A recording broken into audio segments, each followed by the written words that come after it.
It's fine, I didn't have it. Were we missing that? Patty?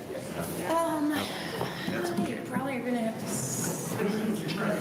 to. Okay, good morning and welcome to the Judiciary Committee. My name is Steve Lathrop. I represent Legislative District 12 and I chair this committee. If you're planning on testifying today, please fill out one of the yellow testifier sheets at the back of the room and hand it to the clerk when you come up to testify. We'll begin today's hearing with an opening statement by the introducer of the resolution, followed by public testimony. Please begin testimony by giving us your first and last name and spell them for the record. As a matter of committee policy, we'd like to remind everyone the use of cell phones is not allowed during public hearings. And at this time, we'd ask everyone to look at their phones and make sure they're in the silent mode. I'll start out by having the members identify themselves. Before I do that, though, because of the nature of the hearing being an interim hearing, I know we have Justice Funk here to talk about a study. I'm not going to put people on a timer, okay, unless you make me. I think it's important. There'll probably be a lot of questions from folks up here, given the interest in problem-solving courts and the topic. And so I'm not going to put people on a timer, but please be thoughtful about how much time you're taking up. I'm fairly confident there'll be questions today. And with that, we will have the committee introduce themselves, beginning with Senator DeBoer. Hi, my name is Wendy DeBoer. I represent District 10, which is Northwest Omaha, and that's all. Senator Tom Brandt, District 32, Fillmore Thayer, Jefferson, Saline, and southwestern Lancaster counties. Adam Warfeld, District 46, Northeast Lincoln. Suzanne Geis, District 25, which is the southeast corner of Lincoln and Lancaster County. Assisting the committee is Lori Bullardson, our committee clerk, and Josh Henningsen, one of our two legal counsel. The page today is Malcolm Durfree O'Brien, who is a UNL student. Thanks for being here. And with that, we'll begin our hearing today. I'm just going to introduce it from right here, unless you guys have a problem with that. No objections. So I put in LR 399 for a couple of reasons. When we began the work of the CJI committee, we were looking into criminal justice reform. I think everybody on the panel that was assembled to work on criminal justice reform, regardless of where you came down on LB 920, recognized the importance of problem-solving courts as a solution. And I think, I don't think there is an exception to a member on this committee that sees the importance of problem-solving courts and the recommendations that came out of the committee's work included expanding problem-solving courts. To my knowledge, there was no objection to that. And in fact, historically, the legislature, and I mean the Appropriations Committee, the Judiciary Committee, and the entire body has embraced the idea of problem-solving courts as a process for people to be involved in who are criminal justice involved. We have recognized, those of us that have done work on problem-solving courts, that we have far more people who would be suitable candidates than we do resources to process and to sort of take them out of the normal criminal justice track where they are tried, convicted, and sent to the Department of Corrections. And so the point today is, and one of the things that we recognized as we did this work was judicial resources became sort of a pinch point. And for those of you that aren't aware of this, a lot of what happens with the problem-solving courts are district court judges who basically volunteer for the extra duty in addition to carrying significant caseloads in their jurisdictions. They volunteer to do problem-solving courts because they see the value, that the data shows that they're more effective, and it's sort of an uplifting thing, I believe, for those district court judges that volunteer. Where we find ourselves now is a place where we are limited in our ability to expand this opportunity to other criminal justice involved individuals because we don't have enough capacity at the judge level. And that was the purpose in putting the hearing in. I know that the Judiciary, am I correct in calling it the Judiciary, has done a study? The judicial branch has done a study. Justice Funk's here to talk about that. I'm looking forward to hearing what their conclusions are, what the study shows. I would encourage the committee to ask a lot of questions, particularly those of you that will be here next year, because this really is one of the tools that we need to invest in to address criminal justice reform. I happen to not think it's the only thing, but it's certainly an important piece of it. And with that introduction, we will begin with testimony. It's not a for and against, so you're welcome to come up. I think we'll start out with Justice Funk because he's here to talk about the study that was done by the Judicial Branch. Your Honor, welcome to the Judiciary Committee. It's a pleasure to see you.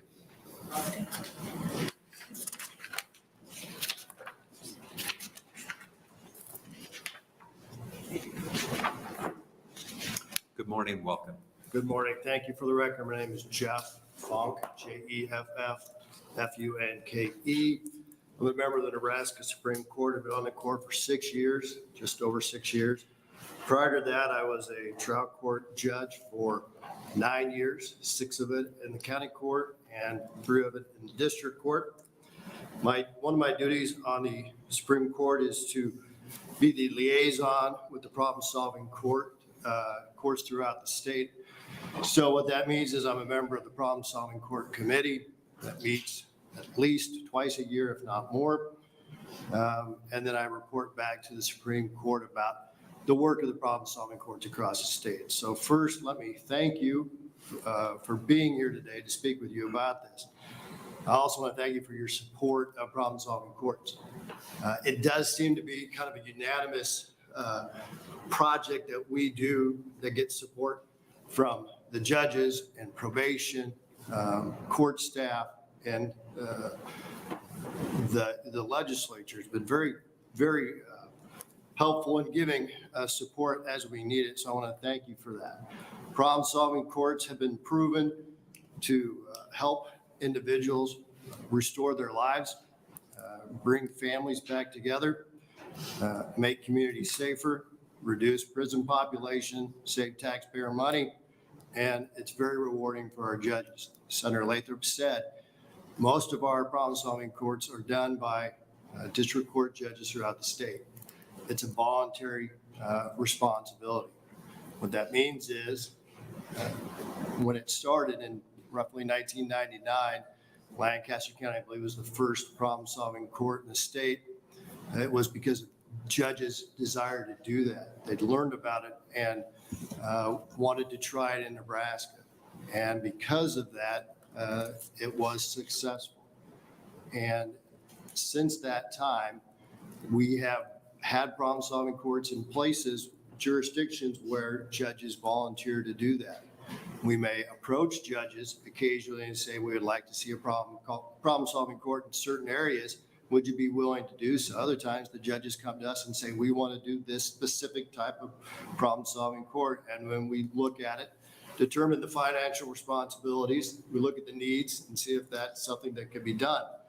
So we've been very fortunate in Nebraska to have this group of judges dedicated to doing what they're doing and serving this group of defendants. What we have found is that we have 32 problem-solving courts now across the state. 20 of them, I believe, are drug courts. So there's adult drug court. There's now a DUI court, a young adult court, veteran treatment courts, reentry courts, mental health courts, family treatment courts, and juvenile drug courts. They're in all 12 judicial districts. There's been a 31% increase in problem-solving courts since 2014. So we are increasing our participants, the people we serve. In the fiscal year 2022, problem-solving courts served almost 1,100 individuals. We found that recidivism rates are about 19%. Supervision costs per participant per year is approximately $5,387. So as you can see, we are serving a good number of people. We are doing it in an efficient manner. We've had some really positive accomplishments over the years. In 2020, we adopted a 5-year strategic plan. The AOCP Office of Administrative Office of Courts and Probation has instituted a fidelity review process for all problem-solving courts to ensure compliance with best practice standards. What that means is over the last year, Adam Jorgensen, our problem-solving court state coordinator, and his staff have gone to every court, problem-solving court in the state. They've reviewed their practices and their standards. They physically watched the judge and the staff, the team, prepare for court, actually conduct court. They've timed them to see how long a judge meets with individuals per case. And they put together reviews, kind of a scorecard of how things are going. This is our first time of doing this, so it obviously came with some concern about what we're going to do with it and how we're going to use it. But really what this was an opportunity to ensure that we have these best practice standards that have been adopted from national standards in Nebraska. And so we've asked our courts to follow them. We have found that if you do those standards, you have more success. Keys to that are having judges as part of the team, having prosecutors and defense counsel at every meeting, at every court hearing, having a good coordinator and supervision officer from probation, having law enforcement as part of the team. So those are things that the review group have looked at. And so now we're starting to begin to roll out the results of those. And we've been very pleasantly surprised that courts do really what the standards ask of them. So we're excited about that. We have implemented training requirements for all members of the problem-solving courts. So what that means is problem-solving court team members now have a requirement of 8 hours per year to educate on problem-solving court work. We just had a summit, behavioral health summit last week in Sarpy County in La Vista. 950 people attended. That was behavioral health and problem-solving court, kind of a dual track. So we're excited about making sure that our team members are educated on the most up-to-date processes for problem-solving courts. We've adopted best practice standards for mental health courts. There really weren't any nationally. And our problem-solving court committee put together a team and spent a good part of about 18 months reviewing literature and studies to determine what standards there should be for mental health courts. And they've put together, and we've now adopted, Supreme Court adopted a set of standards. We have best practice standards for family dependency courts. Judge Heidemann, juvenile court from Lancaster County, was on the national team to put those together. Nebraska's now adopted those. We just recently increased the capacity for the Veterans Treatment Court and the DUI Court in Lancaster County. We found that the DUI Court, which is a pilot project, started out as a 1-year project. We've now extended it for 2 more years so we can collect data to determine how effective that court is. It's growing, and we're at about 25 individuals now in that court. We are collecting the data from that so that we know at the end of this pilot project if it's something that is we should do across the state. We believe that there will be a positive effect on these participants, and we do believe it's going to be cost effective, and we do believe we're going to come back and suggest that we do this in other locations and jurisdictions throughout the state. We are collecting data now to ensure that our Sarpy County Mental Health Court, which is also a pilot project, is effective. Mental health courts are kind of their own unique beast, so to speak, with problem-solving courts. If you ask some of the experts nationally, they'll tell you can do more harm in mental health courts than you can do in any other court that we do. If you don't address the mental health issues appropriately and consistently, you can do more harm to the participants. So we are watching that court very closely to make sure that we are doing the things the standards say we should do, and we're having the results that we want. And we anticipate that that will be a program that is effective as well, cost efficient, and again, we'll be asking for additional resources to expand that. We're also collecting data necessary to ensure that problem-solving courts are addressing racial and ethnic disparities.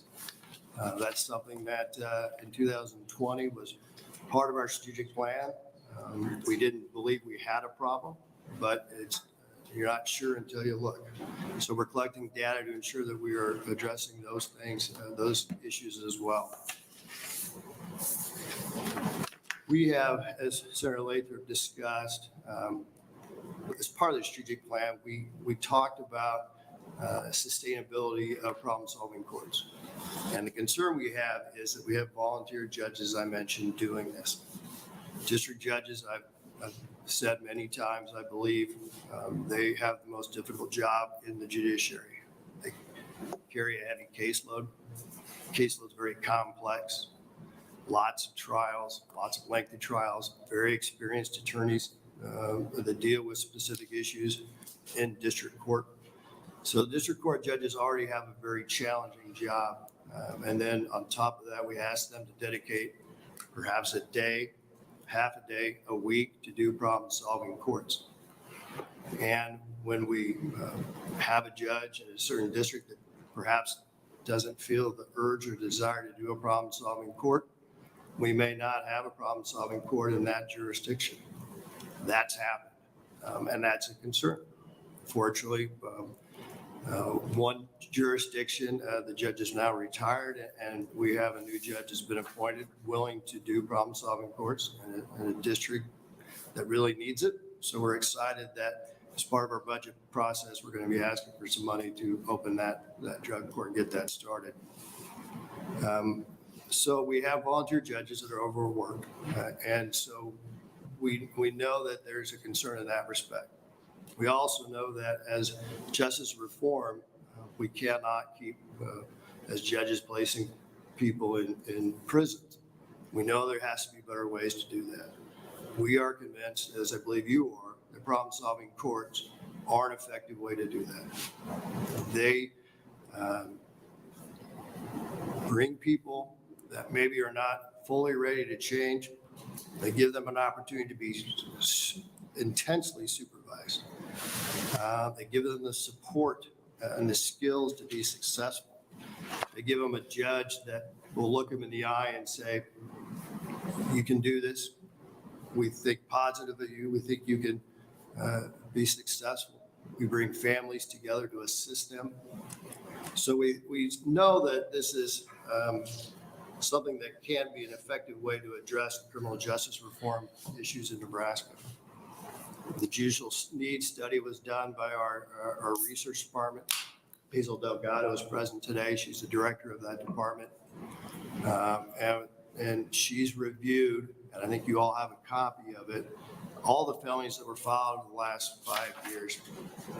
Now those felonies, some may or may not be eligible for drug court based on individual jurisdictional decisions, but there's a large number of felonies that don't go into problem-solving courts. I think the overall average was 4.2% of all felonies over the last 5 years that got into problem-solving courts. That's a low number. When I say we served 1,100 people in 2022, that may be a little bit higher number than a 4.2% of the 11,000 felonies that were filed. But when you look at the issues that go into determining whether someone gets into drug court or not, first of all, research says it's important to get. Good morning, Senator. Good morning. Nice to see you. Nice to see you. The research says that problem-solving courts are most effective if they reach the individual within about 30 days of their arrest. In Nebraska, we're higher than that, 60 to 90 days. So that's a concern. If somebody's incarcerated and they see a way out of their predicament, recently arrested, problem-solving courts could offer an opportunity for someone when they're still maybe reeling from their arrest, the trauma of the incarceration. Individuals may be more willing immediately to consider problem-solving courts, knowing that they could get some help, knowing that they may be able to avoid criminal charges or criminal convictions or incarceration, additional incarceration. So that's an important factor. We've looked at and suggested last year expediters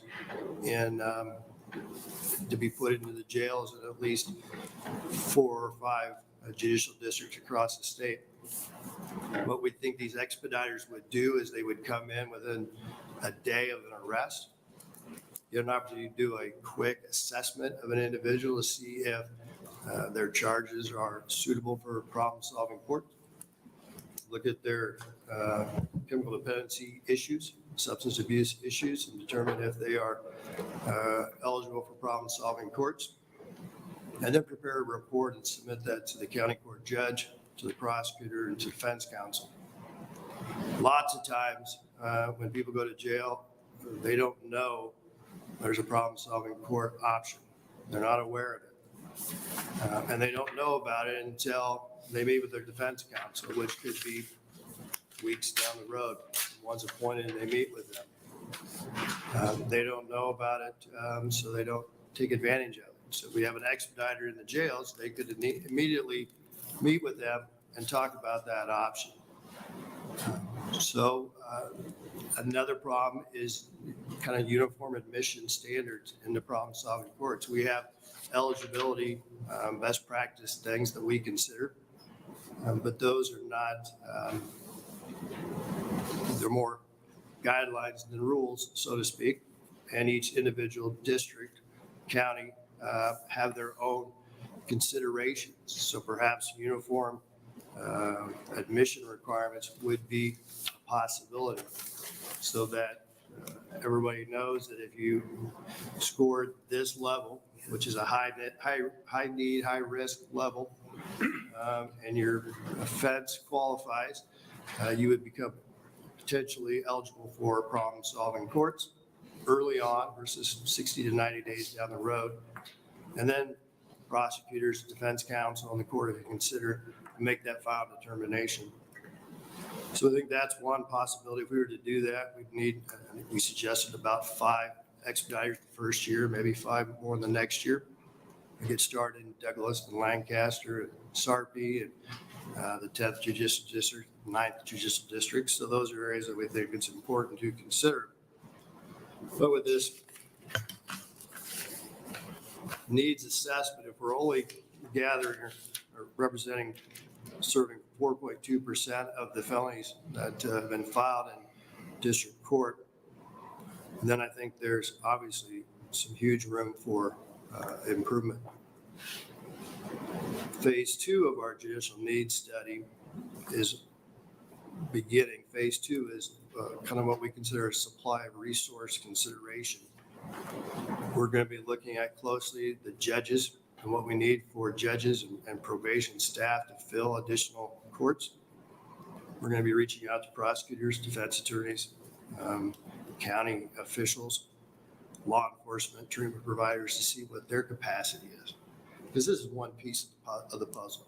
If we have enough judges to do so, we still have to have enough prosecutors. We still have enough defense counsel. We still have enough mental health providers.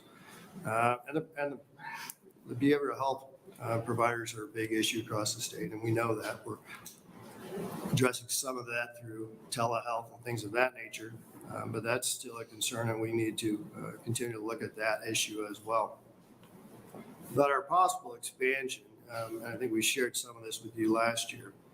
Obviously, we want to establish the adult drug court in Platte County, Columbus. We want to establish a Veterans Treatment Court in Sarpy County. We have judges in both of those jurisdictions ready to go, really. The Veterans Treatment Court judge in Sarpy County has taken the training already, is geared up, waiting for the go-ahead from us, which means getting go-ahead from you all financially. We want to establish a young adult court in Sarpy County. We've also found 18 to 25-year-old individuals are the most incarcerated, the most crime committing individuals. And we believe we can address them in a different and better way as opposed to just merely incarceration. We have a young adult court in Douglas County. It's been in existence since 2004, 2006, really ahead of its time. We were part of a conference that talked about these emerging adults, and some of the states were very proud of the fact that they'd had a young adult court for 3 or 4 years, and we've been doing it for 15 or more. So we think that there's some real benefit to addressing those young adults before they get saddled with or laden with a felony. Because once they get laden with a felony, life is even more difficult for them. Job-wise, it's a challenge.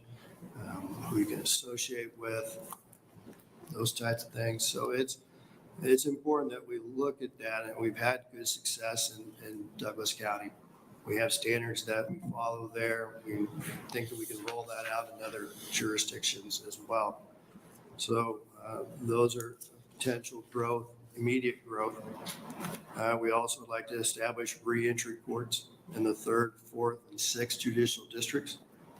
Those reentry courts are really the people coming out of prison that want to get a little more help.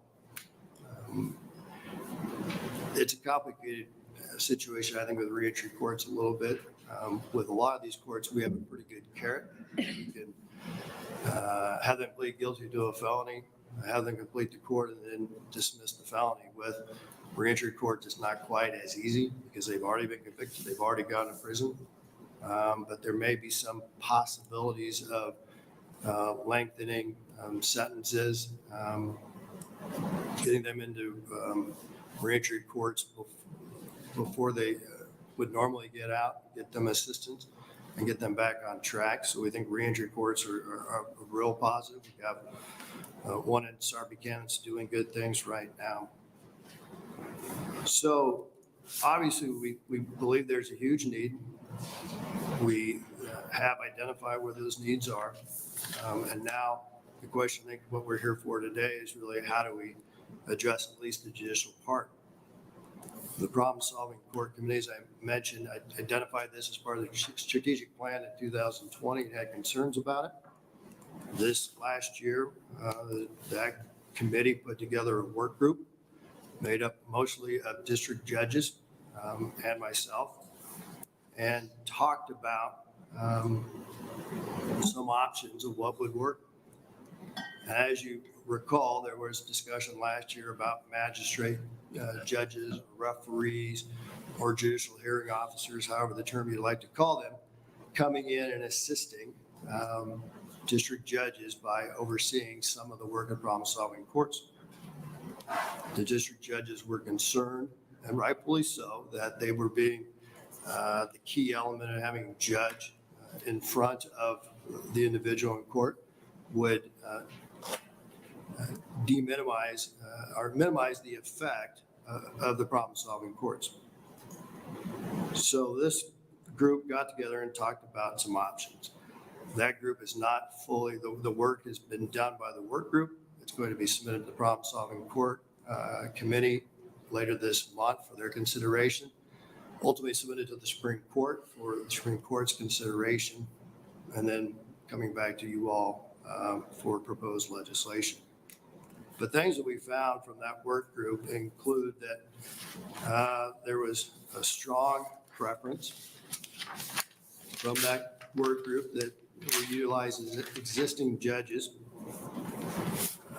As I mentioned, I have some concern about that because of their workload already and their volunteerism, which just means we're kind of at the whim of district judges who would choose not to do this. The work group suggested that if we provide enhancements to district judges, that may assist them in their workload to allow them to dedicate more time to problem-solving courts and perhaps encourage some district judges who are not inclined to do so because of their concerns about workload to do the different courts. Enhancements would be things like magistrates to assist them in their dockets. So district courts have lots of different cases that they handle. Part of that work is what we, in civil cases, civil lawsuits, civil trial attorneys like to try their cases. Senator Lathrop may know this, try their cases in what we call motion practice. So before they get to trial, they like to get the cases resolved the best they can. They do that by discovery. There's lots of discussions about what discovery should be, and there's arguments about that in hearings. There's what we call motions for summary judgments, where they come in and try to resolve the case based on the pleadings and the pretrial discovery. So that work takes a lot of time. So perhaps magistrates could assist in those types of situations. Magistrates could assist in criminal cases with pretrial motions, such as a motion to suppress, motion in limine, things of that nature. You could see a magistrate assist in perhaps temporary hearings in divorce modification cases. And then the trial judge would be responsible then for trying the case as opposed to a magistrate or referee. So that's one possibility that we have considered. Another possibility is to appoint specialized problem-solving court judges. What we think, if we were to double the size of our problem-solving courts, and if we're at 4.2% and we got to 10%, we think that would be really, really good. It may take 6 to 8 additional judges across the state to do that. The concern we have with just 6 to 8 new judges is you may not need a full judge in a certain district. So let's say, for example, the 5th district. If we find we double the problem-solving courts in the 5th district, that may not equate to a full judge. So now we have a half a judge in the 5th district, and we need a quarter of a judge in the 6th district. Well, because of judges being bound to their districts, it'd be more difficult for them to go back and forth. So we see potentially a possible resolution would be is problem-solving court judges that would do just problem-solving courts. That's all they do. They wouldn't be limited by a judicial district. They'd be statewide, and they would travel a circuit, so to speak. And they would do majority of the problem-solving courts in the districts. A downfall of that is if we do that, we're going to pull away from the current judges, the work that they're doing. As we've talked about, it's very rewarding. If you've not been to a graduation for problem-solving courts, you're missing how rewarding it can be. People change their lives, and they are extremely appreciative of the team that helped them do it, and the judge most particularly. And judges do a lot of challenging things in their job, and when they get an opportunity to see positives, they enjoy that. So I'm reluctant to say that we're going to take those responsibilities away from our judges, our current judges. These new judges maybe to kind of fill in or stopgap or take on additional growth, but not replace the current judges. So those are things we think about. Under our workload study, it's about 683 minutes per case per year that a judge spends in problem-solving courts. Typical felony, I think, is about 149 minutes per case per year. So that gives you some idea of the level of commitment and responsibility and time and effort put in by our judges to these participants. And you can understand then why there is a two-way street of appreciation and respect, and they're being rewarding. They put a significant amount of time to do so. So we think that that is a possibility of adding additional judges in that respect. We are still not abandoned the idea of magistrate judges assisting problem-solving court judges. That's still a possibility. You may hear from some of our district judges that they don't agree with that, and I understand and appreciate it.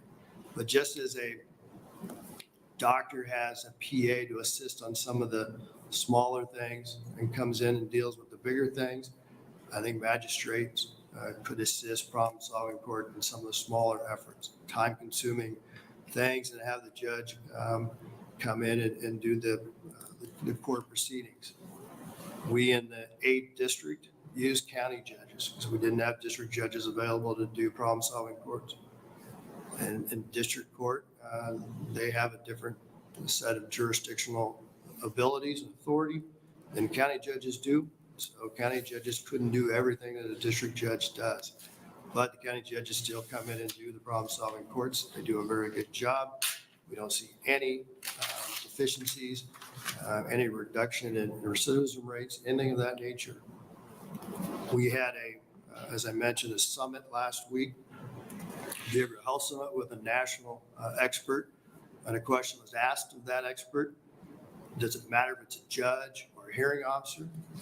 And the expert said there was no national research to say one way or the other, but based on his experience and the anecdotal information he relied upon, he believed that a person of authority in a row, sitting at a bench, treating somebody with dignity and respect was really what mattered. So I don't want to throw out the baby with the bathwater and say that magistrate issue is completely off the table. We have judges that care about problem-solving courts. We have judges that want to do problem-solving courts. They want to see expansion of problem-solving courts. And we're going to continue to partner with them in the next few months to try to come to a conclusion or a recommendation for you all so that you can make informed consideration of what legislation should be considered and hopefully adopted. And you may hear from Judge Ott today. He's present as well. Judge Ott and I have spent a lot of time talking about these issues. And I respect all of our district judges, me being one for some time. I know what their workload's like. And so I appreciate their insight. And I enjoyed working with them on this issue and will continue to do so. So I envision over the next couple of months, we will refine what our ask is going to be and hopefully be able to give you some answers. That's all I have for my comments. I've gone beyond my light system here, but I would be happy to answer questions for you and give you any other thoughts that I can share. I will just make this comment that the next time I'm in front of the Supreme Court, perhaps I can get a little more than 10 minutes.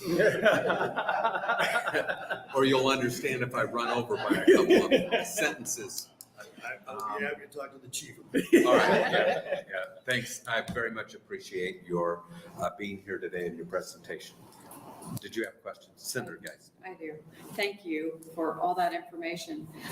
And I have several questions, and they're kind of all over the board. Do you know how problem-solving courts recidivism rate compares to prison recidivism in Nebraska? I don't have that exact number. I can give you some idea about probation. I apologize.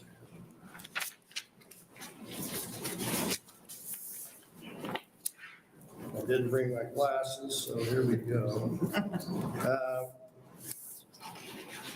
Adult probation has a recidivism rate of about statewide 18%. Okay. I don't have the prison recidivism rate before me. The thing you have to remember, probation versus the problem-solving court is probation deals with all ranges, low risk, low need, high risk, high need. And this is high risk, high need. Problem-solving courts are high-risk, high-need. Exactly kind of like our pre-trial release, our post-release supervision people are high-risk, high-need. We're supervising people that we never anticipated to be supervising information. So the numbers are a little bit skewed in numbers. Is there any thought of changing the level of felony that can enter problem-solving courts, for instance, those who are violent?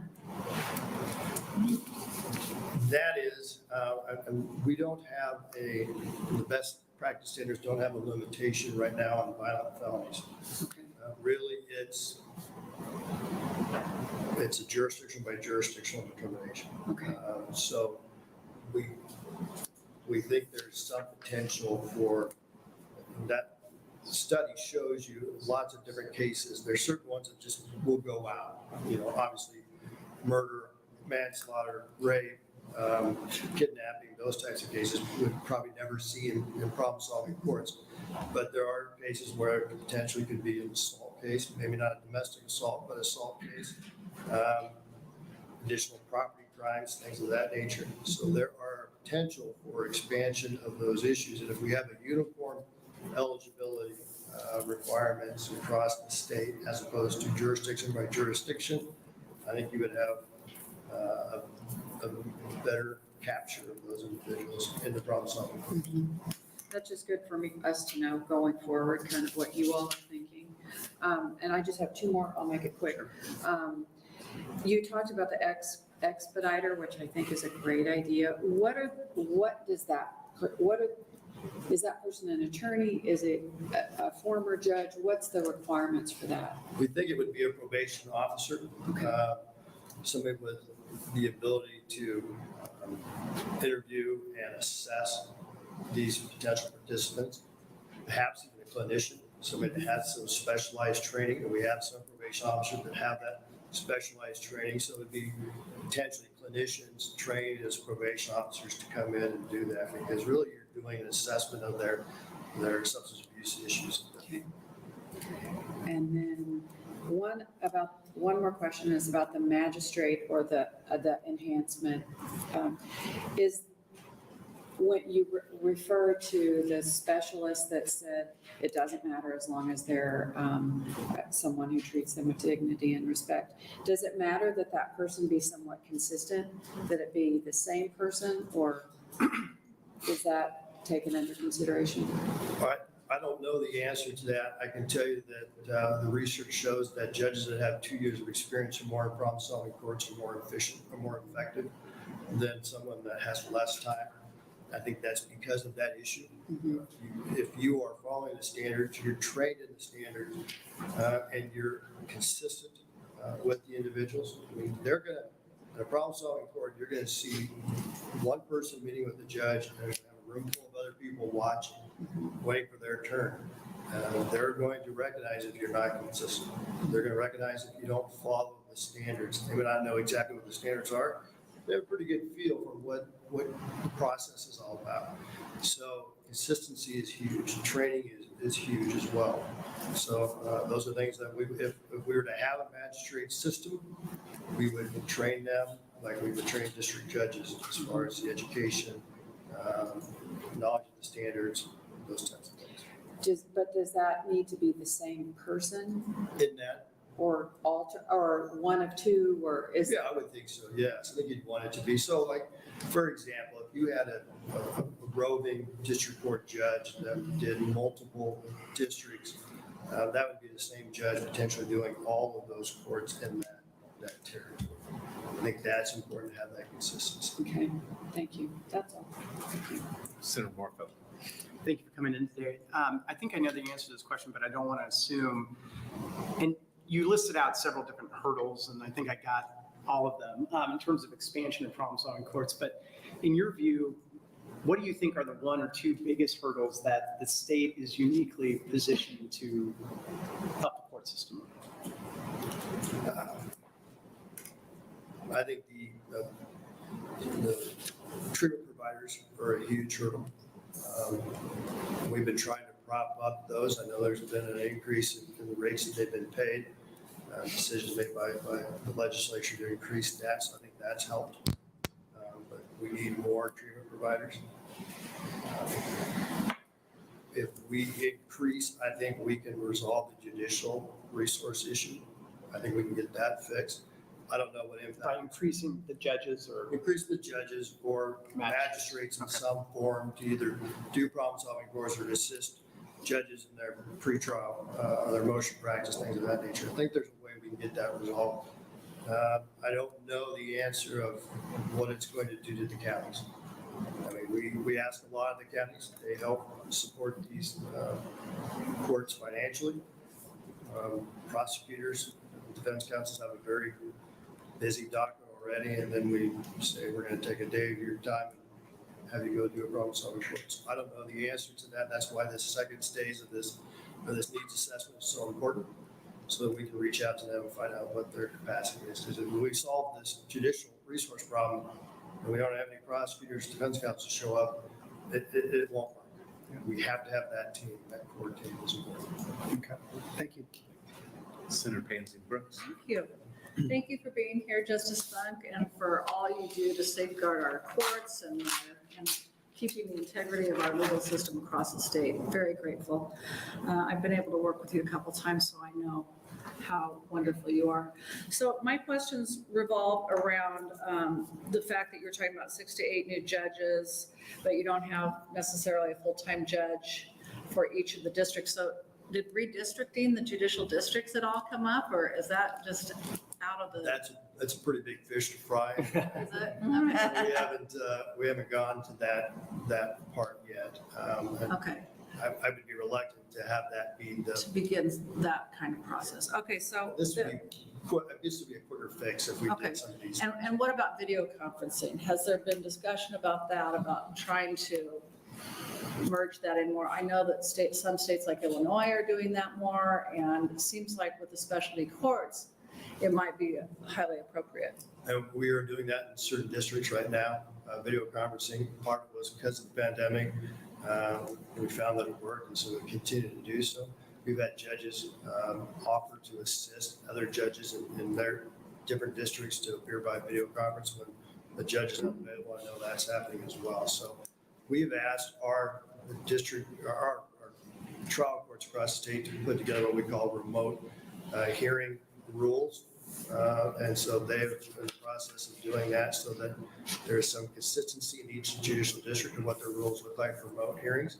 And those have all been done, and they're going through the vetting process right now. So that is something that is very much at the forefront and would help assist, especially some of the rural areas, more rural areas, to have that resource available. Are there any legislative fixes that need to happen to make that more seamless? Well, I think there was some discussion last year about some remote hearing legislation. I'm not as fully informed on that issue. That was not one of my projects that I worked on, but it's important, I think, for the judges to have some consideration on remote hearings. Judges have a pretty good feel on what the cases are, what they need, how much time. And so I think having judges have a say in that is important. Thank you, Justice. Senator Brandt. Thank you, Chairman Lathrop. Thank you, Justice Funk, for appearing today. If I did the math right, it costs about $5,000 to do what you do. I'm pretty sure with inflation this year, it costs us about $50,000 to incarcerate an individual at the penitentiary. And if I did my math correctly, that's like a 1,000 rate of return. So there should be, a lot of money saved to justify what we need to justify here. So you listed a wide variety of problems. If you rank these, of all these problems, which is the most difficult? Is it the DWIs? Is it the drugs? Is it the veterans? The mental health court is probably the most difficult, I believe, just because there's so many different challenges associated with it. Now, we all know that mental health treatment in Nebraska is lagging behind what it needs, and really across the country. And as a county judge, I spent lots of Every morning I went at 8 a.m. into Sarpy County Jail and did arraignments for all the people arrested the night before. And the number of mental health issues in that jail were staggering. They're doing a jail expansion, and they're doing a wing for mental health patients, really, or inmates with mental health issues. So they're addressing that, and that's why they were so excited about having a mental health court in Sarpy County. They have bought in as a county the theory that if they can address mental health, they can resolve some of their bigger problems on the criminal justice side of it. So I think the mental health is the biggest thing. We will be able to do more mental health courts as we go along. Again, we don't want to just start doing mental health courts because that's what everybody else is doing. We want to do it because we know it works. We want to do it because we know the way we're doing it works. And make sure we have people trained. So mental health court is a huge piece of that. It's not just even, there's some things we can do mental health wise before people get arrested. We can set up 24/7 crisis center, so to speak, so people can get in and get kind of adjusted medically and medication wise. So there's some things we can do there. So I think that's the hardest one. The DUI court right now, the numbers are growing, and these are class or third offense or higher DUIs. They don't get their convictions wiped out or dismissed. They end up, if they complete the program, they plead guilty to a first offense, so it's used for enhancement down the road. But I think that's a court that can have some really good success. I mean, those individuals have an addiction problem more so than a criminogenic problem. And if we can address those addictions, that's a big deal. And the drug courts are they're just proven effective. And so I think it's kind of the low hanging fruit. We have 20 of them across the state now. We could expand them greatly and reach more people. Okay. And then one other question. I was pleased to hear you talk about racial and ethnic problems. So 12% of my district is Hispanic. So what do you do in a situation like that? That is, racial ethnic issues are not anything to do with eligibility. So we don't take that into consideration as far as excluding somebody from the program. But we need to look to see if our participants, and you've seen the numbers of kind of what the percentages are. We need to look to see if people charged with a crime, what their racial and ethnic backgrounds are.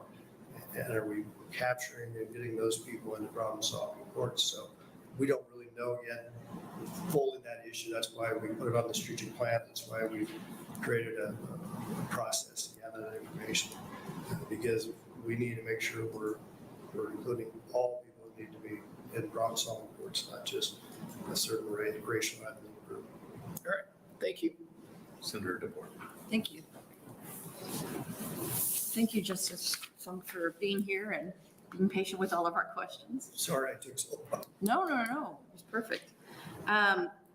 You mentioned that you thought maybe we could start with 5 expediters, that might be the right number.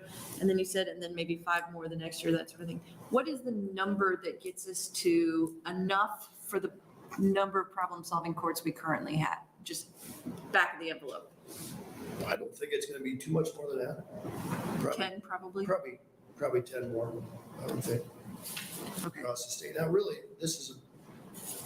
we've never done it in Nebraska. Most states have not done it. This is an opportunity. We now know that 11,000 felonies are filed and 4.2% get into problem-solving courts. So we can find out why there's not a higher percentage. We can come back in a year and answer some of these other questions and maybe direct legislation that would assist in getting more people in. Thank you. You mentioned the reentry court. And you talked about, the problem is inducing someone to participate in the program, to complete the program, to want to complete the program. And you said, well, maybe they could be let go a little bit early or something like that to do that. And I wonder if you could kind of talk about the difference between that and parole, right? So I'm not able to speak about parole. I'm not sure exactly, I understand the process, I understand what they have to do, what their statutory charges are.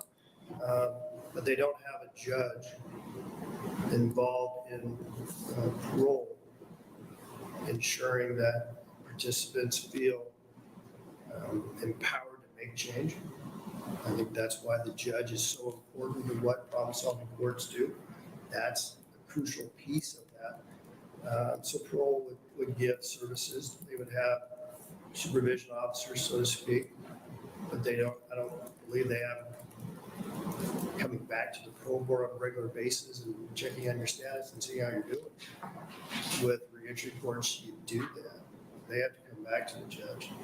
If the judge is doing it correctly, and I think our judges do, they treat them with dignity, respect, they're positive, they're encouraging. We give incentives for good behavior. We try not to do sanctions for minuscule issues. We try to save those for the bigger issues, but this is really an effort of building somebody up and preparing them, giving them the skills to be successful. And I think that may be the big difference between parole and reentry is we have the judge as part of that process. And the judge itself, you think, I mean, it sounds like there are a number of things that would distinguish parole and reentry court. But you think that the most important would be having that one judge as opposed to a parole officer, the one judge who would. We have parole officers and we have probation officers. We have both supervision, really the supervision role. And people on parole may want to satisfy their parole officer, but I think they may be more inclined to want to satisfy a judge. They may be more inclined. Plus, if they know there's potentially some type of sanction afterwards, that's always a consideration as well. How would that process work with the reentry court? Would that be something where they would have to have met their parole eligibility date before they would be possible for that? Is it something that could be before the parole eligibility? I'm sorry, I'm trying to flesh out some of this. Well, and that's a good question that I don't think we've fully vetted yet either.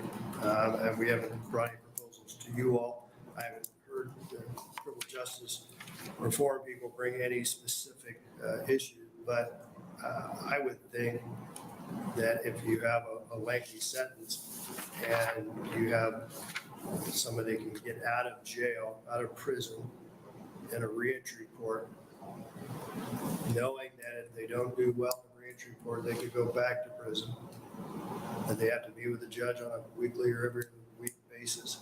They have intense supervision. They're getting tested, drug tested 2-3 times a week. They're getting the skills for employment and housing. Housing is a big issue. I think that's going to be a key part of that.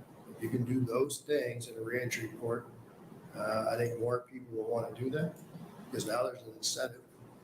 There's the carrot, and you still have the potential sanction of reincarceration stick. So potentially there could be some revision of the criminal justice system to take that into consideration. Yeah, because there would have to be some sort of legal change in order for folks to get out before the parole eligibility date or even potentially get out before that date. Correct. I see that as a statutory change. Yeah. Okay, that's very helpful. It's a fascinating idea. Very interesting to look into it more. Another topic you talked about were the uniform admission standards, and you all mentioned that you're working on a study to look at those potentially, or you're still including that within your inquiry. That's part of our strategic plan is to look at that issue as well. Do you have a sense of ballpark, like how long you think that'll take? Is that like a 5-year plan? Well, I don't think so. I think it's not queued up yet, but it'll probably be 12 to 18 months. Okay, thank you, that's helpful. But I think the expediters is a big piece of that. We don't know what information we don't know. Right. And so the expeditors give us a chance to gather that information to compare district to district, county to county, to see what the issues are. Is that now decided, are sort of the admission standards now decided judge by judge or jurisdiction by jurisdiction? I think it's team by team. I think it's the judges that may have some say in it. But I think prosecutors, defense counsel have a big say in it. Obviously, the participant has a huge say in it. Participant, this is not something they have to do. Sure, yeah. And so I think they have a huge say in whether they participate or not. And so if we can gather that information, we find out where the bottlenecks are, we find out why 4.2% of felonies are not are only 4.2% in problem-solving courts. We doubled that, Senator Grant's numbers. I mean, it's a significant cost. We know it works. And if we know it works, it saves money, it's better for our communities, it's better for participants. I think we all have a responsibility to try to make that happen. Do you have a sense, or, I mean, this is something obviously the expediter program would help you with more, but do you have a sense generally, or is there anecdotal discussion of why folks generally say no to the program? I don't know that. Anecdotally, I think lots of times it's when you're incarcerated initially, I use the term, you're pretty raw at that point. You've just been arrested. You most likely committed some type of offense. There's some trauma involved. You're probably under the influence when it happened. And you start to really appreciate the direction your life's heading. Get them quickly when that is still deep in their system and they feel it and they want to make a change, then we're better off. If you get 60 to 90 days out, now they've posted bond, now they've gone back to their normal life, back with maybe the friends that they've committed offenses with. Now change doesn't seem so important anymore. And so you can get them early on when change is really something that they're considering. When you give them an opportunity, then I think they're more inclined to follow. And sorry to ask so many questions. One kind of last area, it sounded like when, and as I recall too, the juvenile problem solving courts you have are typically drug focused, is that correct? Yes, family dependency treatment, those types of cases.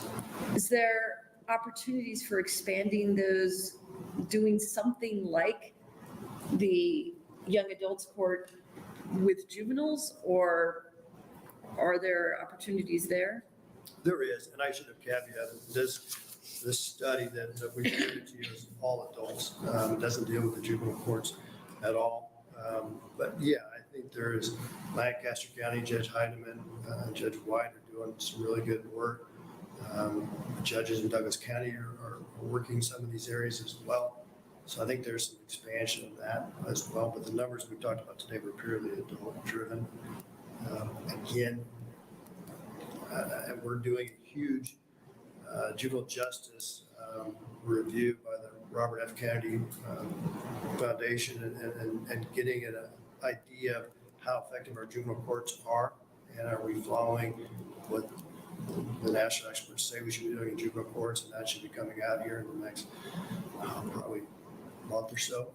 And I think the important thing to that is what I've talked about in those meetings and preached to is if we can address some of these problems around the juvenile court, we may not get to the 18 to 25-year-olds, and we definitely won't get to the older inmates and criminals.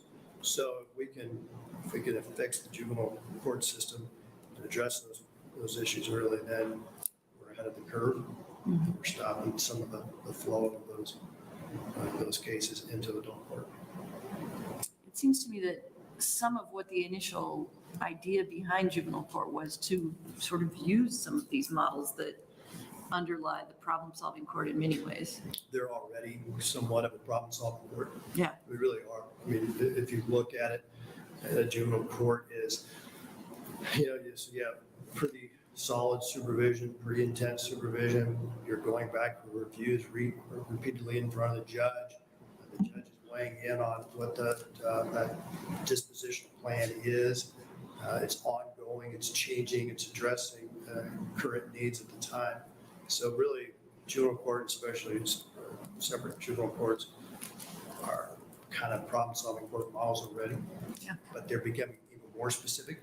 Now there's a DV track that's being worked on so that juveniles involved with domestic violence inside their homes are going to get some special education, training, treatment opportunities. So you're absolutely correct. That's what juvenile court is really kind of built on. That's great. I think that's all the questions. Thank you very much. I got a couple just by way of, and maybe by way of summary, but when you say that 4.2% of felonies are going into problem-solving courts, it sounds from your testimony that you think that number could be, or perhaps should be, closer to 10%. Yes. And when we talk about expediters, the idea behind an expediter is somebody that's going to go into jail after somebody's been picked up. They did something stupid last night. They're feeling remorseful. They're contemplating sitting in jail, and someone's offering them an opportunity. And that would increase the demand for problem-solving courts, and we would be able to get it up to 10%. In other words, we could get expediters into the jails and find more people to do this. The problem, and what we're here to talk about today, is actually a limitation on the resources available to allow for that expansion, right? Correct. And if I understand your testimony, the group has considered a number of options, and they include, for example, we have some county court judges that are doing sort of the day-to-day work and having the district court judge step in when somebody needs to be sentenced. Is that right? Yes. And that, I think, is happening, is it in Holt and Broken Bow? Yes, the 8th District, Judge Shant and Judge Burdick are the county judges doing it. And in terms of their effectiveness and recidivism rates, their numbers look like the district court judges who handle it all by themselves. Yes. So involving county court judges is an option that you're looking at. Having these folks that I had the bill on last year, referees or magistrates that come in and they do that sort of the work those county court judges are doing in a couple of places. They do the day-to-day, they provide the consistency, and when somebody won't accept the medicine, then they refer it to the district court judge, who then imposes the sentence. Correct. And the third option you're looking at, if I understand it, is more of a federal court system where we free up district court judges' time by having an available to the district court judge, a magistrate. That magistrate would, much like they do in federal court, handle the motion practice. And a lot of the motions that get done, including motions for summary judgment that involve a great deal of time, like reading 1 million pages of depositions that eventually make their way to your office. Yes. And so have I covered the three things that you're looking at? You have. Is there anything, this sounds like it's phase one of your study. And here we're looking at the demand, and phase two is going to be looking at the resources. Correct. So when we have these two pieces come together, when is phase two going to be complete, if you know, Justice Funk? That's going to take a little while, just because it's outside. We have to ask external individuals to participate in the survey, so it's going to take a little more time. I don't know that it'll be done by the end of the year. Okay. When that's done, we should have a picture of both the demand and the resources, and we ought to be able to see where the bottleneck is. Correct. And so in terms of our ability to have judges process the folks that get into problem-solving courts and all of the people that support the court in that endeavor, the probation folks and folks like that. We also have another, I'll call it an issue with respect to getting people into problem-solving courts. And that is that the admission into problem-solving courts is entirely at the discretion of the county attorneys. Initially. Yes. So if I have a client that I think is a suitable candidate for problem-solving courts, I don't make a pitch to the district court. I have to make the pitch to the prosecutor. Yes. And in your work with this subject, have you seen, I don't want to call them inconsistencies, variabilities from jurisdiction to jurisdiction or from county attorney to county attorney in terms of their willingness to have individuals, similarly situated individuals, admitted into the problem-solving court? Yes. How much of an issue is that? There's at least 2 to 3 counties that I know in the last couple of years that there's been a big drop in participants based on the determination of the county attorney. Okay. One of the ideas behind the expediters was that an expediter could go in and eventually we would develop some data, right? An expediter would go in, sit down with somebody who's just been charged with a felony or with whatever crime we're talking about. In effect, they can screen them, say you're not a suitable candidate, you've been charged with a first-degree murder, you are not a candidate. But then of those individuals who would be, at least meet the eligibility requirements, we would be able to come up with data about how many people could have gone into problem-solving courts but didn't. And the best we can do today is say 4.2% are getting in. Maybe it should be 10, but we really don't know until we have those people who can get in there and identify suitable candidates. Correct. And that's the idea behind the expediter. Yes. Is there a national standard or an average or something that we can look at nationwide to say a certain percentage of felonies should be getting to problem-solving courts? I don't have that number. I don't know that there is, but we will research that and provide that information to the committee. You used the number today in your testimony of 10%. Is that 10% number, are you comfortable with that number? So whatever number we're talking about, it's a number bigger than 10%. Correct. So we could double the number of people in problem-solving courts if the county attorneys will make the referrals and we have the capacity on the bench to handle it. Defense counsel, providers, treatment providers. Yes. Okay, I appreciate your testimony. Does anybody else have any other questions? Seeing none. Thank you, and thank you for your work on this topic. Again, thank you for your support of this topic. So. Yeah.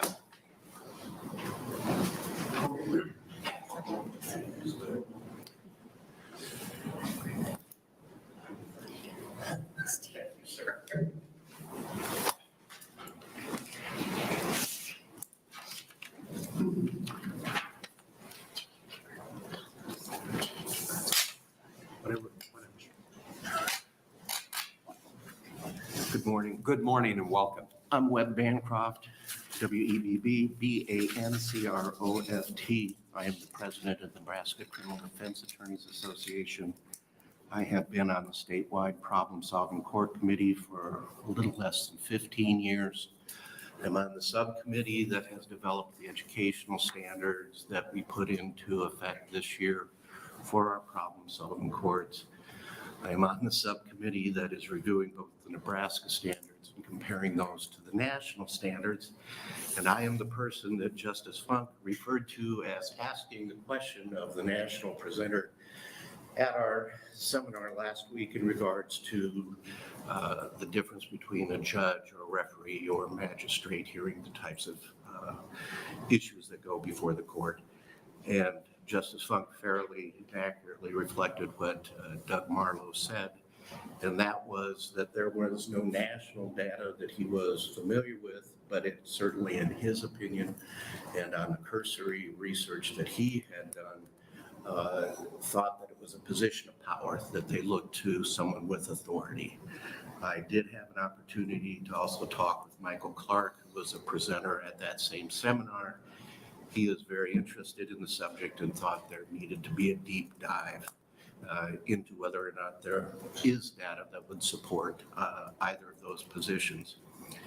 You've heard from the top of the food chain with Justice Funk. I am really the bottom of the food chain. I am the defense attorney who is involved in the problem-solving courts in Lancaster County. I'm a member of the team for both the DUI courts, the vets court, and the drug court. So in all deference, I believe I have a little more experience, at least in Lancaster County, how our courts work. And I speak certainly in favor of expanding our problem-solving courts and recognize that it causes a ripple effect through a number of stakeholders.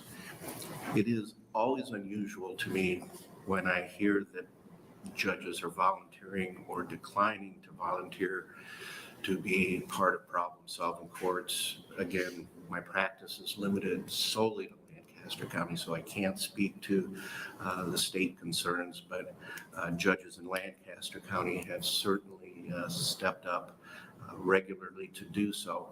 And I'm not exactly sure, and probably not smart enough to know why, if problem-solving courts became an emphasis for the judiciary and the legislature, why people that were submitting their names for consideration to be a judge, why it would be, well, I don't want to do problem-solving courts anymore, then I would think, well, I don't like doing divorces. So if I'm a judge, I don't think I'm going to be doing divorces.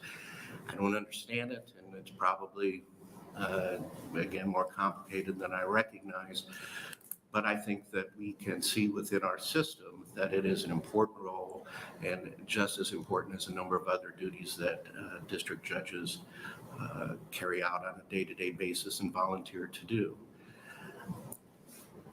We get buried in statistics, and I know there's statistics about 4%. We could have more people in than we do. We certainly know that we could have 4% increase the number of people eligible for our drug courts, or room for people in our drug events or other problem-solving courts. Statistics don't always help with this, though, because eligibility guidelines, it's a little more complicated in what can keep somebody from being eligible. And I'm not exactly sure the role of the expediter if they are going in to identify people who are high risk, high need. And that is the individual who you are trying to target to get into your problem-solving courts. And that is an assessment that the earlier we can get that done, that would be wonderful. Some of the things you don't have access to is the NCIC, which is going to tell you if there are other types of criminal offenses across the country that could keep them from being eligible. They can have warrants in other jurisdictions, even non-extraditable warrants that can keep people from being extraditable and not eligible for our problem-solving courts. The national standard and both the Nebraska standards want to minimize the time between the event and when people enter into problem-solving courts. And anything we can do to minimize that period of time, I think is important to address. And that expediter position that they've discussed certainly may do that. But there are a number of factors involved. I have nothing to do with whether somebody gets into our problem-solving court as a defense attorney on it. How, again, Lancaster County works, and I know there are many other problem-solving courts. Your drug court, you make an application. The attorney makes an application, sends it off to the drug court team. They do a review, find if they're high risk, high need. They'll make a recommendation. People that they find to be eligible, the county attorney's office is given an opportunity to object to that person's participation, because each one of the problem-solving courts has to submit to the Supreme Court their guidelines. Here's the rules that we're going to follow, and that has to be approved by the Supreme Court. Certain offenses are approved, certain offenses are not going to get into the problem-solving court, but if they fit within those guidelines, then in drug court, a county attorney can make an objection, and there's an objection hearing in front of the judge or judges that run our problem-solving court, and that decision is made by the judges. Vets court, Senator Geis, you were asking questions about violence, and I know that you have been a big supporter of our Veterans Court and much appreciated and have been to our graduations. We do take violent offenses into Vets Court, and that's done in a screening generally carried out with the county attorney, because there's oftentimes victims of offenses that they're listened to. You can have veterans that are suffering from a great deal of PTSD, and that will come with a mix of drug and alcohol problems. So their first encounter with law enforcement may result in threats to law enforcement, and those law enforcement officers are consulted. But we do have crimes of violence in our vets court. We don't have those in drug court, and they're specifically excluded. DUI courts is just DUI offenses and any kind of charges that came along with that DUI offense, which could be driving during revocation, things of that sort.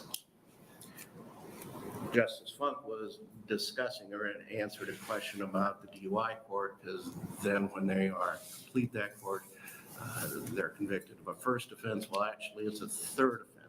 As first proposed to the Supreme Court, it would have been a first offense, but it is a third offense, so it can be used for enhancement. The county attorney's role in a number of these things is significant. They make decisions in regards to whether or not they are going to approve people for participation.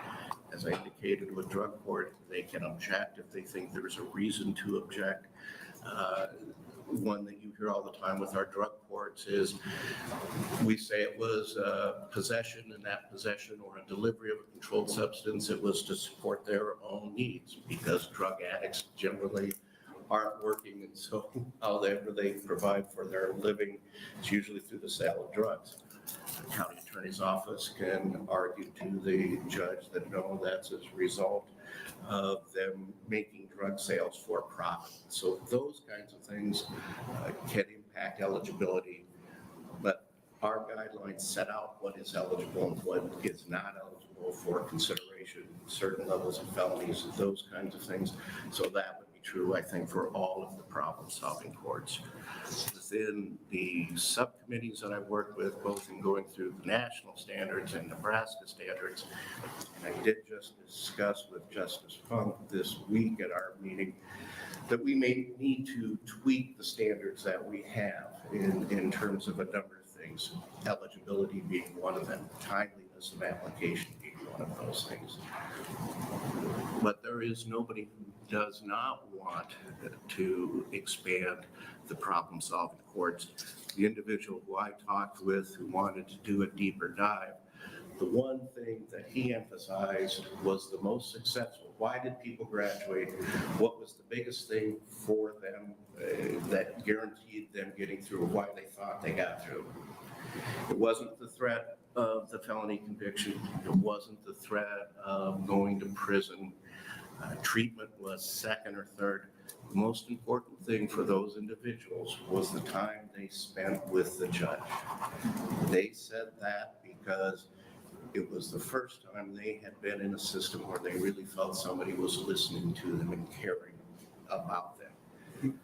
And I say that recognizing I don't know what the data would show if you were to look at it, if you have somebody who fills in a magistrate or referee's role, if it would have the same effect, but knowing that it is the top thing that those folks who have graduated have said, it is worth the study to find that out without any doubt. It is a process where the judges, we do staffings every week, and the judges hear from treatment providers every week, hears from the supervising officer every week. They learn something about this individual. They take that information and they have discussions with that individual in court about their lives, and they feel that support. It is hard to think that somebody could learn that much about an individual that wasn't the judge and then convey the sense of them to the judge if some type of sanctioning hearing had to happen, or ultimately if someone was terminated from the court and had to be sentenced, because that volume of information that can happen over 18 months would be hard to summarize. And that information, I believe, both I've seen and personal experiences with, that has made a difference when it came time to sentencing, that the judge was very familiar with this person and the deficits or the problems that they've had. So I don't know how you could think that someone could communicate all the necessary information to a judge to just fill that role. And so that's where concerns lie in regards to how we apportion resources and what we should be looking for.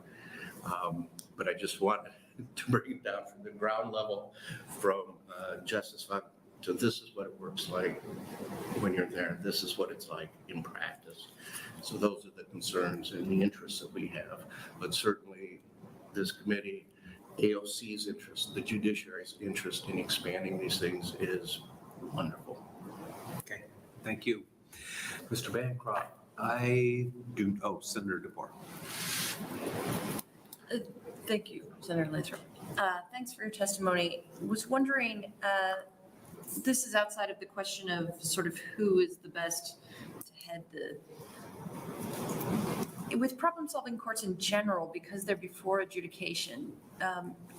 As a defense attorney, do you find that this will, from time to time or with any sort of regularity, prevent folks from asserting affirmative defenses that they have a right to in order to get into the program, that they might then have been acquitted, but they, don't want to lose the opportunity to get into? Is that a thing that's happening? Well, I think that that's a very real problem.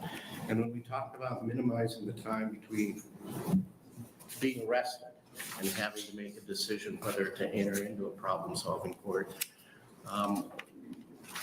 developing a relationship with a client as a defense attorney, you hate to go and meet with that client the first time and say, I know you just got arrested, but here's this deal that you need. If you want to do it, you need to do it right now. You need to plead to all of these charges to have a chance at this court and the relief that a particular court can have for you. That's a very difficult thing, and people certainly have, from my perspective, entered pleas to things that, just for that opportunity, where I thought that there was affirmative defenses, as you mentioned, a number of things they could have raised and chose not to do so to avail themselves of the court. And sometimes that's worked out to their advantage, sometimes it hasn't. And is there any possibility that you can think of that would help with sort of limiting the number of folks who were then not given advantage of things like affirmative defenses or whatever that they might have? Any tweaks or ways that we could handle that intake process that might be more effective there? Well, there are things that I think that could be done better, but we recognize that where you have elected officials, county attorneys, getting discovery quicker, getting police and investigative reports, having people identified as they may be eligible for one of our problem-solving courts. I can't tell you how it's done in other jurisdictions. I know people wait a great deal of time on felony cases to getting discovery. If there was a process where people charged and may be eligible for problem-solving courts, if that discovery could be disclosed to defense counsel within a week of the arrest, so you'd have it right away, be able to start going through it, so you could have an intelligent conversation with your client about, well, here's what the evidence is, because as I know you understand, sometimes there's discovery, there's investigation that you need to do. The motion practice that's been discussed, you have to represent their legal interests and knowing that this is an option. So getting that access to that information sooner would certainly benefit both the participant or potential participant and help guide them in a way that will be most successful for them making that decision. And would expediters, as they've kind of been described loosely here, would that exacerbate the problem or not exacerbate the problem, do you think? Well, quite honestly, it's the first time I've heard about expediter.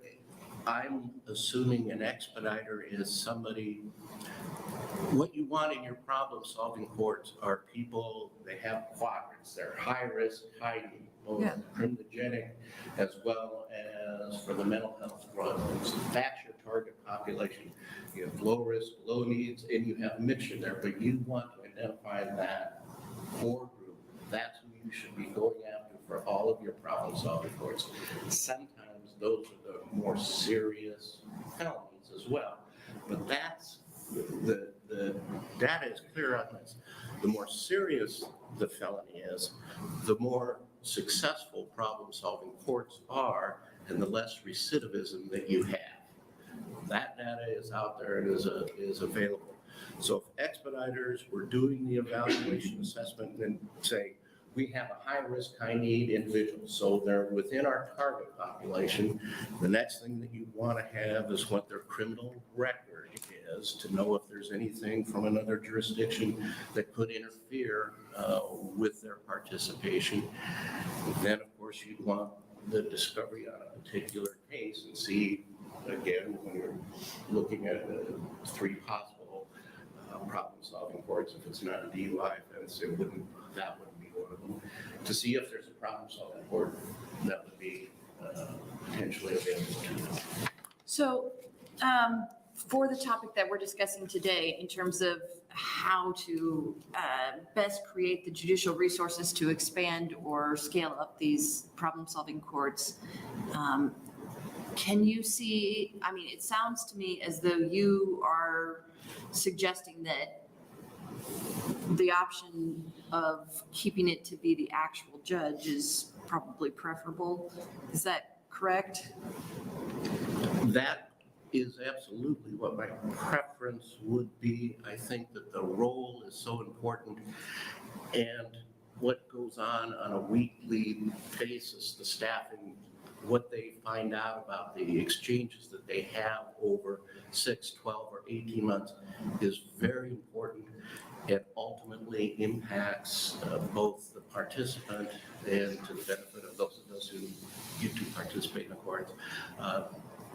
The staff graduations, I cry at every one and people make fun of me, but they are significant events.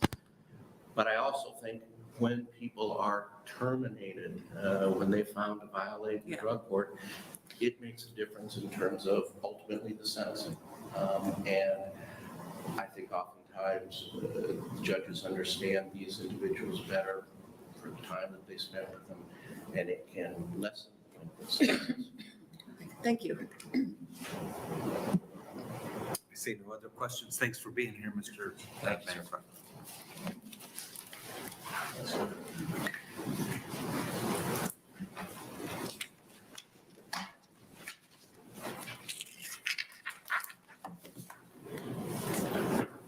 Good morning. Welcome. Good morning, members of the Judiciary Committee. My name is Corey Steele, CoreySteel, and I am the Nebraska State Court Administrator.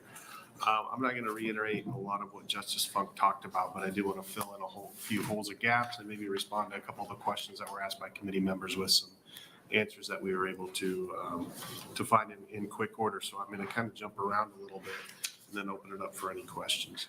First, Justice Funk talked about one of the things this coming year in the judicial branch budget, we did ask for additional funds for problem-solving courts. In fiscal year 23-24, that's $935,347. In fiscal year 24-25, $952,445. What that consists of is, as Justice Funk talked about, the Veterans Treatment Court that has been a topic of discussion for a few years in Sarpy County. We have a judge that is ready, primed, gone through the education, and wants to take on a Veterans Treatment Court. We just need the staffing available for that drug court team on the probation side. So that's included in that budget package. We also have a newly appointed judge in Platte County that has come on and wants to start a drug court in Platte County. That is a center that we've looked at for some time. That also would include then a drug court team for that. And then we have a few other drug courts and problem-solving courts across the state that are able to expand and would like an additional treatment officer or officer to supervise additional problem-solving court clients, and then also the need of some drug testing, drug techs for those problem-solving courts. So it's a total of 10 additional FTEs. So we are looking at, again, bringing on a couple new problem-solving courts if the legislature approves our budget package. Just a pitch that's out there. It's in our budget proposal. Maybe pitch in the wrong place. We'll pitch We're that. sympathetic. We'll pitch that committee as well. All right, well, good luck with that. So those are some holes that we see we can quickly fill with our problem-solving courts. And there are areas that we've identified that we've been talking with the judges as well. I'll talk about one in the Panhandle. We were out on the Chief's summer tour this summer, and we really heard about high-end behavioral health needs and substance abuse needs in the northwest part of the state. And we've talked with our district court judge in Alliance, and we said Alliance would be prime. We had 2 gatherings in those areas, and we heard a lot about the substance abuse and behavioral health issues in the northwest part of the state.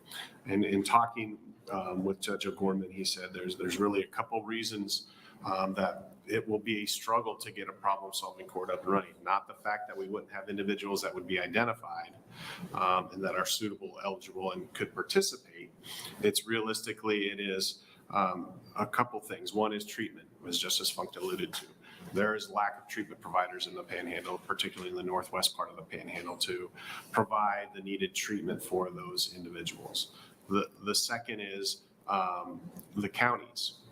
As Webb kind of alluded to, anytime we institute a new problem-solving court, it's outside. There's a lot of pieces that go into place. The legislature could fund the judge or the team and what have you. It also then is county attorney. It adds workload to the county attorney's office, the public defender, the sheriff, or the law enforcement officers. So there's a lot of those pieces that need to be put into place as you go on. And some of the counties in the northwest part of the state may not have the county funds in order to have additional prosecutor time or county attorney or defense counsel time and so forth. So those are kind of the things that some of our judges, particularly Judge O'Gorman in the western part of the state, alluded to as some of those barriers, as Senator Brandt talked about. What are some of those barriers in addition to what Justice Funk talked about?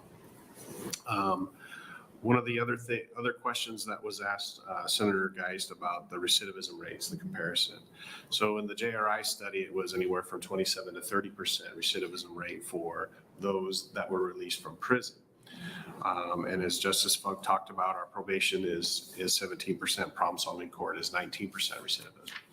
Those aren't comparable because the definitions are different. Okay, the definitions of what we have for the Supreme Court adopted a recidivism rate for probation that is a new law violation. It's a certain class of new law violation. They don't have to come back to probation, but if they commit a new law violation, that's a recidivism rate. The Department of Corrections is they must come back to the facility. So they could have new law violations, or they could be out of state and get new law violations and get sent to another prison. It's if they don't come back into the doors of the Nebraska Department of Corrections, then it's not counted as a recidivism. So the number is probably higher than what it's just. So it's just, I just want to make sure that we're not comparing a 30 to a 19% when definitions are vastly different in what recidivism is between the two Department of Corrections and the Administrative Office of Courts Probation as well.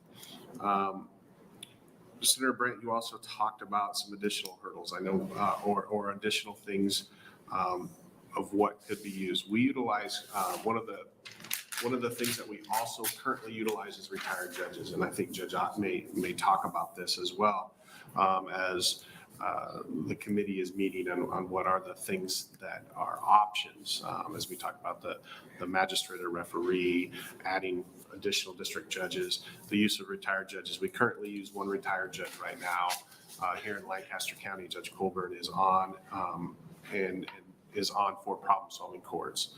We have a second request coming in from Sarpy County of a county court, retired county court judge that wants to come in and participate as well. And we can utilize retired judges when it's feasible and suitable.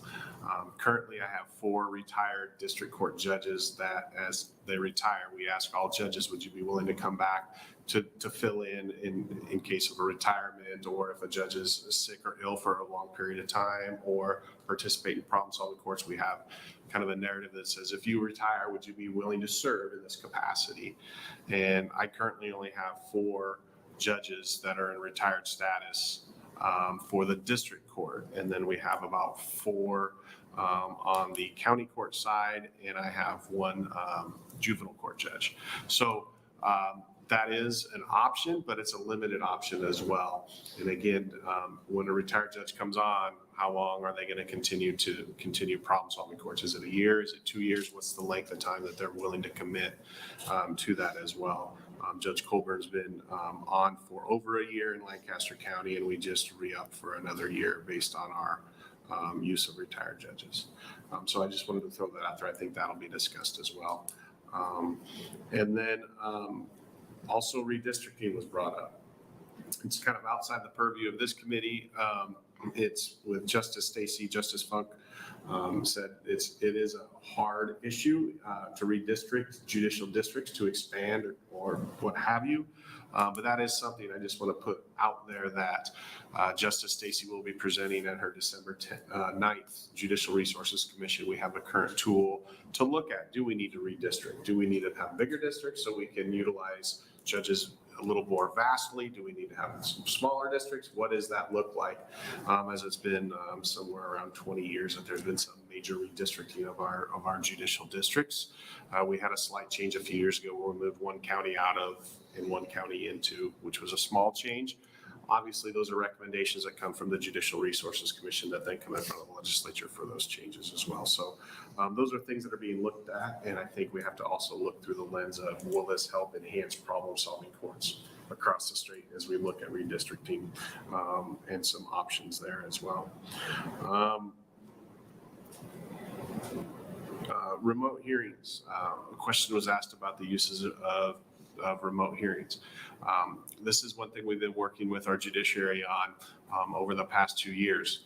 As we have increased the use of remote hearings with COVID, we talked to our judges about continuing to incorporate that into the new world of how you operate your court system. So we have a lot of judges across the state and courts across the state that do a lot of remote work. Our problem-solving courts are part of that. A lot of our current problem-solving courts are done in some remote capacity if need be. So I think we've incorporated that technology, and we're also going through and doing a full look at our courts in general and providing the needed technology for those courtrooms so they can continue that. But it wasn't unusual for some of you, I believe, to participate in a problem-solving court graduation remotely. We had a lot of those during the COVID timeframe, and I know that there's still some that are participating in that way. And it allows for those participants as they go through the phases of problem-solving court, if they're working and those types of things, and things are going very well. I know our judges are doing a good job of allowing them to remote in for some of the problem-solving court as well. But I think to do full remote problem-solving courts, you don't get that connection and that feeling that you've heard about when it comes to the team and what takes place there. But I know there's a lot of remote technology that is being utilized as well. We've kind of hit on a lot in around a lot of different ways. I was going to outline a little bit further expediter role, but we've had, Senator Lathrop and I have had, and my team have had several conversations over the past year about that. So I'll leave that, because you did a fine job of explaining that a little bit more detail to the committee as well. We are open in the administrative office. As you see, our current report, needs assessment report that Hazel Delgado and her team have done. And we're open to, if there's any further questions that you have or data that is needed that we can provide the committee to help on decisions surrounding this. Feel free to ask, and we'll do what we can to get you the data. So I'll open it up to any questions that the committee may have. Senator Geis. Just one real quickly. When you talked about your budget and what you're bringing to the legislature at a next session, I'm assuming, do you calculate your ask? Is it just for the judge, or is it for the entire staffing? Correct. So actually, in these figures for Platte County and Sarpy County, there isn't anything for the judge because we have, those are judges that have been identified that said, I have the capacity and the time to do that. So Judge Nathan Cox in Sarpy County wants to take on a veterans treatment court, and Judge Bergen in Platte County is willing to open up a drug court and says, I want to dedicate my time to doing this. So there isn't any judicial time in our request. It would be all of then the other resources for our probation staff.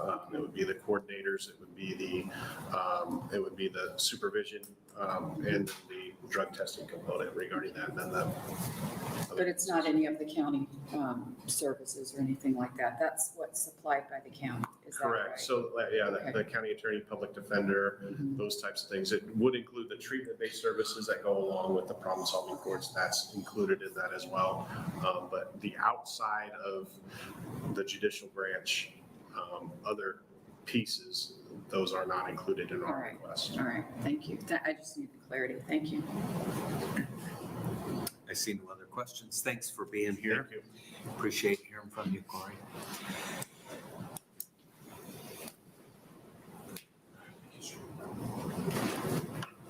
Good morning, welcome. Good morning. Welcome back. Thank you. Senator Lathrop, members of the Judiciary Committee, thank you for hearing from us. You can actually use the lights if you want to for me, because I'm going to be pretty short. Then I don't need to use the lights. I think next time Funk's in front of the committee, though, we may. My name's Bob Ott. I'm one of the district court judges in the 3rd Judicial District, which is Lancaster County. You may hear from me next year concerning a salary bill, but today I want to appear before you with the approval of Leanne Reddelsdorf, who's president of the District Court Judges Association.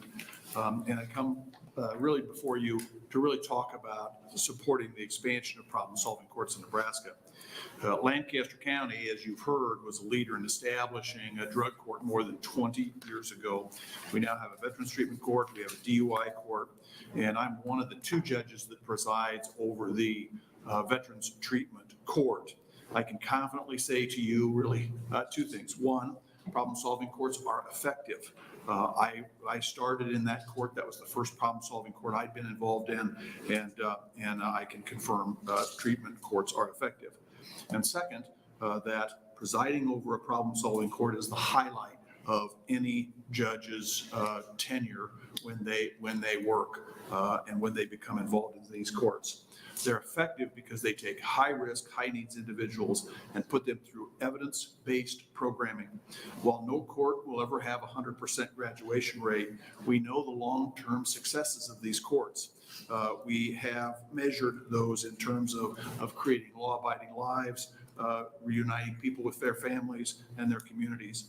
The participants take a path away from incarceration and into a life that they might not have ever contemplated or that has escaped them somehow.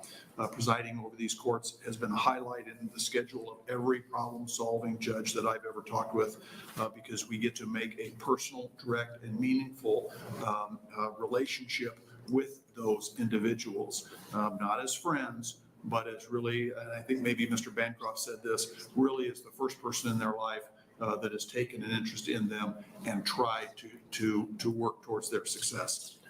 Accordingly, I just ask that you support the judicial branch in taking on the goal of expanding problem-solving courts. All right. Any questions that you have? I got one. Yep. First of all, thanks for being here, and I appreciate hearing from the district court judges. So I offered a bill last year on having these referees. Apparently that didn't get circulated enough before I introduced the bill, and there was a lot of pushback, and a lot of it came from district court judges. And I'm sitting here listening today, and it feels like we have, so I listened to Mr. Bancroft, who said we should keep things the way they are. And part of that is I remember his testimony from my bill.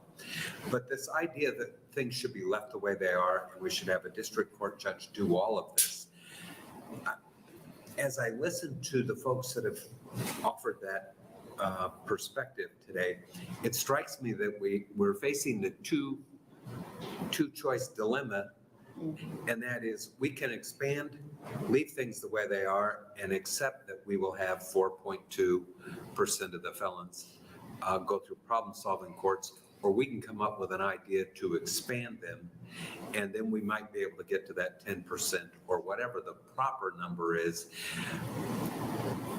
So when folks want to just have the district court judge do this and not have any help, whether it's a county court judge or a magistrate or a referee or somebody like that. And believe me, I appreciate that this is the highlight of your day, working with problem-solving courts. But how do we expand them if the response is leave things the way they are, and we know that there is sort of a ceiling on our capacity? I don't think that's it at all, quite frankly. Okay, then why don't you I disabuse think- me of I that? think the communication you had with me last year was the district court judges saying, this option hasn't been fully vetted as with other options. And I think I would say to you, I am all in favor of expansion. If we can get to 10%, I'm all in. What I am saying to you is, I think there are options, and I was on the committee that looked at, we started with maybe 20 different options of how we could do that, how we could not use district court judges, only use district court judges for the penalty phases, have referees or magistrates, add additional judges to the judicial system. I'm not sure we have settled on that yet. And I would say Justice Funk and I and Mr. Steele have had some conversations about what that might mean, and the District Court Judges Association. What I'm here to say is we, the District Court Judges, are all in favor of expansion. We are all in favor of creating a system where you don't take that away from district court judges, that you allow district court judges to continue in that capacity, and we figure out what that might mean statewide. It may look different in different jurisdictions. And I didn't want to come talk with this because I don't want to go into that too far, because Justice Funk and I had a conversation last week about this. I think if you leave it to the judicial system to come up with good recommendations, they will, because we've been in conversation with them. The idea of just having referees do that, I think the district court judges were categorically opposed to something like that. But we're not opposed to expansion. We're not opposed to some help in various sorts of ways. So I appreciate the question, but the leave it the way it is idea is not true with how district court judges are thinking.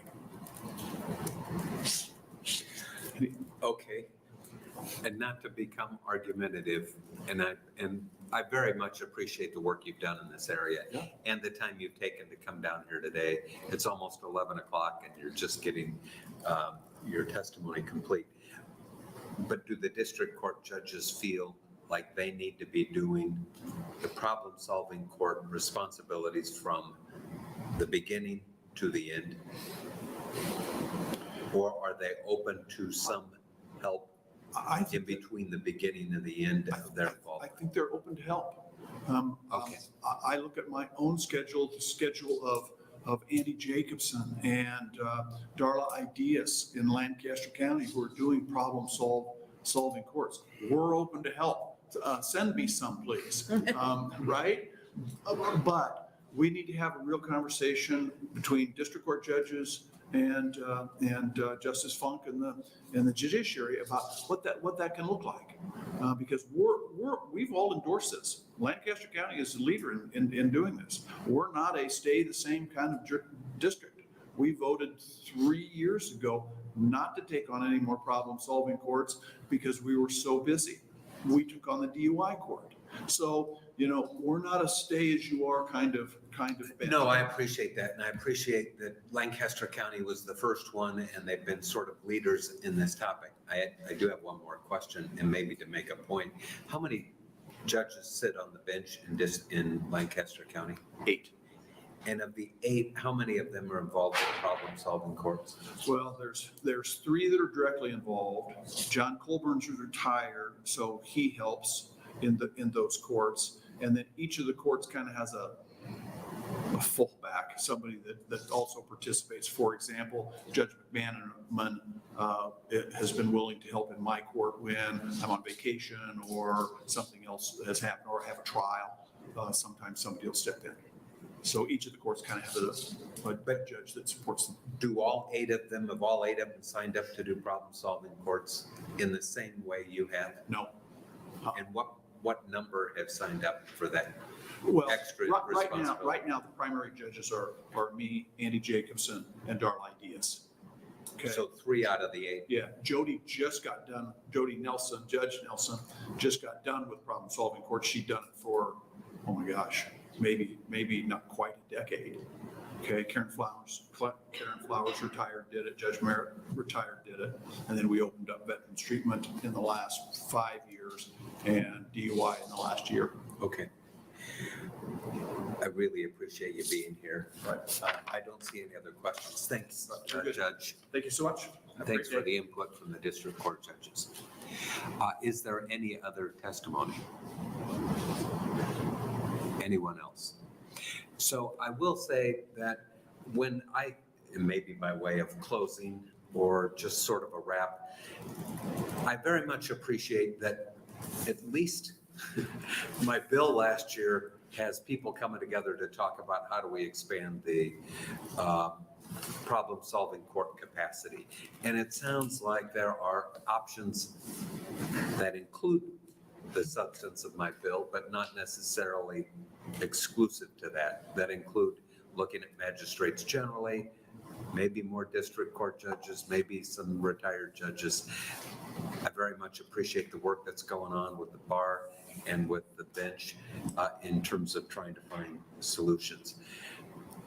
When I introduced the bill last year to provide for referees for problem-solving courts, we did have quite a bit of pushback from the county attorneys, and I just want to make this note. I'm not trying to make a slight at the county attorneys, but they were offered an opportunity to be here today, and we, of course, did not have their input today. So for whatever that's worth, thank you all once again.